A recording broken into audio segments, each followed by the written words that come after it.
नमस्कार, on point Bharat में आप सभी का स्वागत है। मैं हूं डॉक्टर सीमा परिहार। आज के मुख्य समाचार। रंगारंग कार्यक्रम के साथ खेलों का महाकुंभ ओलंपिक की शुरुआत। अगले महीने 23 अगस्त को यूक्रेन जाएंगे पीएम मोदी।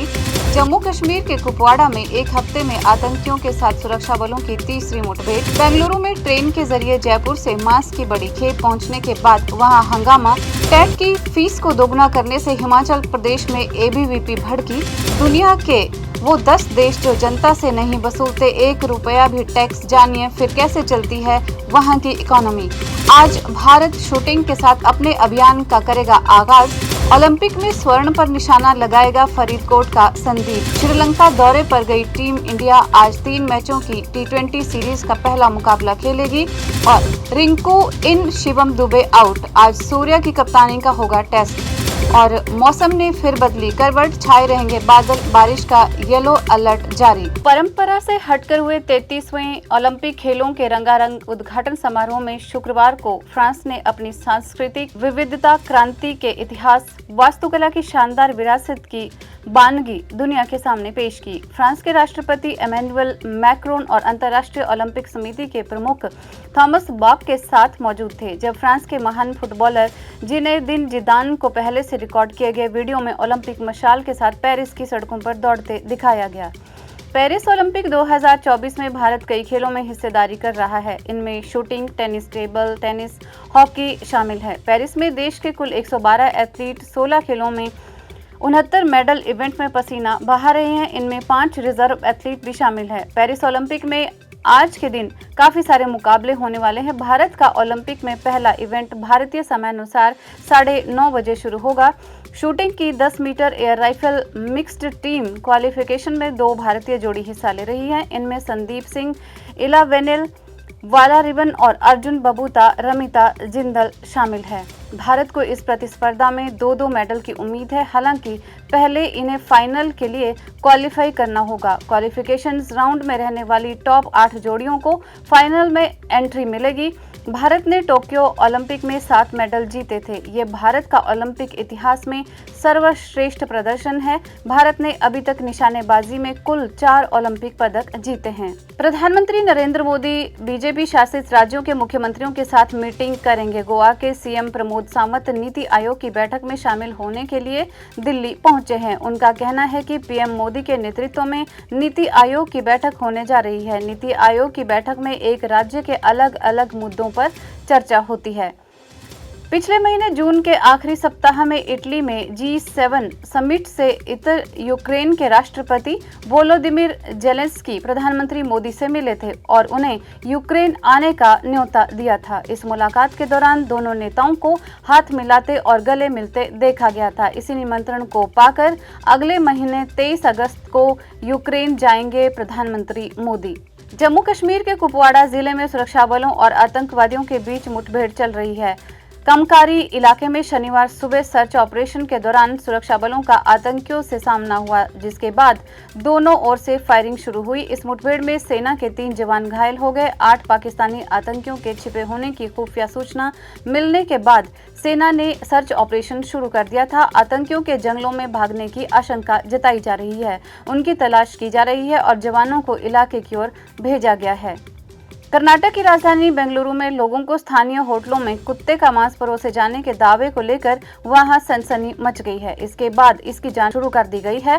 भारतीय खाद्य सुरक्षा और मानक प्राधिकरण ने शुक्रवार को बेंगलुरु रेलवे स्टेशन पर पहुंचे एक संदिग्ध मांस के शिपमेंट की जांच शुरू की है और सैंपल भी लिए हैं। कुत्ते के मांस को लेकर शक तब और बढ़ गया जब अधिकारियों को लगा कि मांस बकरे की जगह किसी और जानवर का है।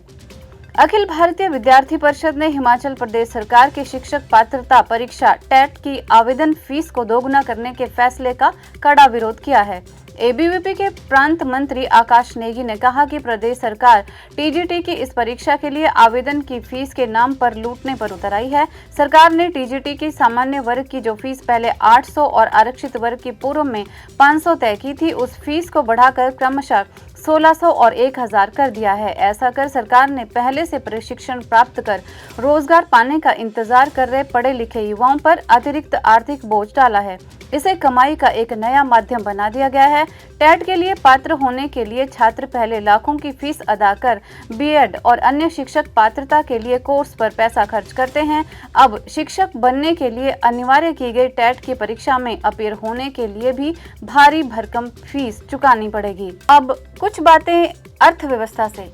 किसी भी देश की आय का मुख्य जरिया होता है इनकम टैक्स। सिर्फ भारत की ही बात करें तो यहाँ इनकम टैक्स को लोगों की कमाई के अनुसार लगाया जाता है, यानी जो लोग कम कमाते हैं तो उन्हें भी ज्यादा टैक्स देना होता है। लेकिन क्या आप जानते हैं कि दुनिया में कई ऐसे देश हैं जहाँ लोगों से इनकम टैक्स वसूला ही नहीं जाता है। जैसे कि हम कुछ देशों की बात कर रहे हैं, बहरीन की सरकार लोगों से इनकम टैक्स नहीं वसूलती। देश की अर्थव्यवस्था इनडायरेक्टली टैक्सेस से चलती है। इसी के कारण देश में छोटे बिजनेस और स्टार्टअप खूब ग्रो कर रहे हैं, जिससे देश की अर्थव्यवस्था भी तेजी से बढ़ रही है। यूनाइटेड अरब अमीरात की अगर हम बात करें तो यहाँ की सरकार भी देश के नागरिकों से टैक्स नहीं वसूलती। सरकार वेट जैसे अन्य इनडायरेक्ट टैक्स के आधार पर अपनी इकोनॉमी चला रही है। इसके अलावा ऑयल और टूरिज्म से भी देश की अर्थव्यवस्था को पंख मिले हैं। सऊदी अरेबिया की अगर हम बात करें तो इस देश में भी जनता से इनकम टैक्स और डायरेक्ट टैक्स नहीं वसूला जाता है। यहाँ की अर्थव्यवस्था इनडायरेक्ट टैक्स पर ही निर्भर करती है।